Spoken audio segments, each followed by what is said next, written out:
Hello et bienvenue dans cette nouvelle vidéo. Alors aujourd'hui, on va faire cet exercice. Donc je prends x et y, deux espaces topologiques. Je prends une fonction f qui va de x vers y. Donc on veut montrer que, voilà, on veut montrer cette relation. On veut montrer que f est continu si et seulement si, quel que soit le sous-ensemble A que je prends dans x, f de A bas est continu dans f de A le tout bas.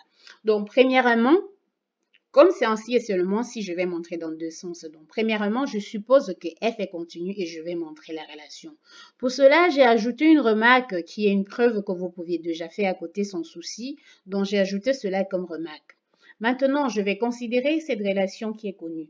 Donc, si je prends le côté droit de ma remarque sur le fait que A est contenu dans f-1 de f de A, et si j'ajoute aussi à côté le fait que f de A est contenu dans f de A le tout bas avec la notion de l'adhérence. Ici, entraîne tout simplement que A est contenu dans f-1 de f de A bas.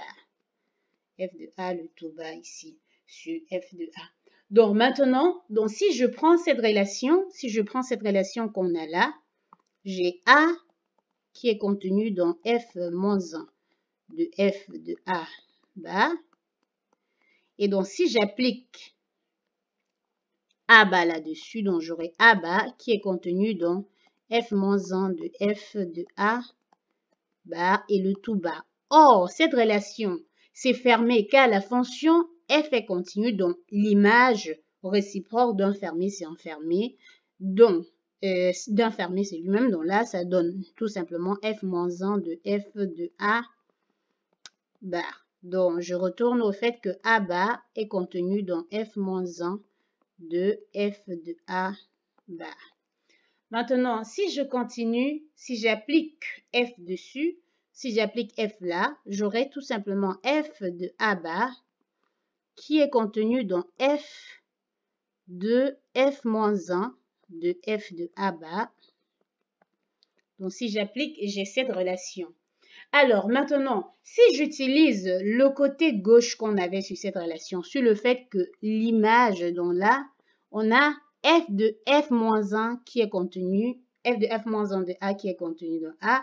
Donc ceci là veut tout simplement dire que f de f-1 de f de A bas est contenu dans f de A le tout bas.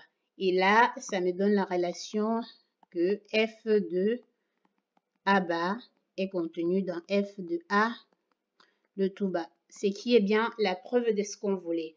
Donc maintenant, je passe dans le second cas. Donc là, ça c'est le deuxième cas. On suppose, donc en supposant que on a pris un A, ou disons soit un A contenu dans X, le A est pris dans X, et tel que f de A bas soit contenu dans f de A le tout bas. Maintenant, et montrons que f est continu. On veut montrer que notre fonction f est continue. Donc maintenant, qu'est-ce que je fais? Je vais considérer un fermé, soit B enfermé de Y. Donc je prends B enfermé de Y. Posons A égale à f-1 de B. Voilà, parce que comme B c'est enfermé, ici là, si on arrive à montrer que l'image d'enfermé c'est le fermé, ça veut dire qu'on a prouvé que la fonction est continue. Prenons cette relation. On a f de A, puisque A c'est ça, ça sera égal à f de f-1 de B. Et si j'utilise la même relation qu'on avait déjà en haut, on peut voir que ceci est contenu dans B. Donc, c'est ce qui nous donne que f de A est contenu dans B.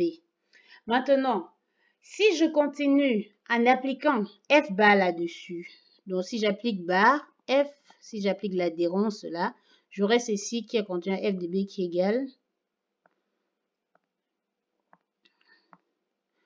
f de B bar qui est égal à B, car B est fermé.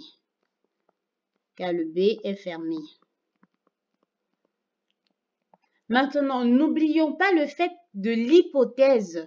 Donc maintenant, l'hypothèse de f de A bas contenu dans f de A le tout bas nous permet ici de conclure que f de A bas, le bas à l'intérieur contenu dans B. Là, c'est ça. Car, par hypothèse, on a cette relation en quittant de là. Donc maintenant, si je continue sur le fait de notre hypothèse, ceci veut tout simplement dire que, f moins 1 de f de A bar est contenu dans quoi? Est contenu dans f moins 1 de B. Bon, maintenant, si on continue toujours avec notre hypothèse qu'on avait déjà au départ, on a tout simplement que A est contenu dans ceci. Donc, A bar est contenu dans ceci. Ça veut dire que A bar est contenu dans f moins 1 de B qui est égal à quoi? À A. Donc, ceci entraîne donc que A bar est contenu dans A. Ceci veut tout simplement dire que A, donc ça, c'est entraîne que A est fermé. Parce que là, on vient de montrer que A contient son adhérence. Et c'est-à-dire qu'il y aura une égalité. Donc maintenant, on a ainsi montré que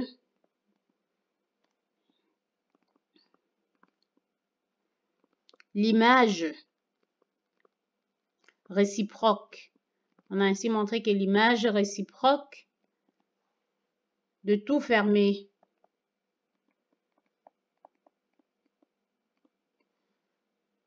est fermé.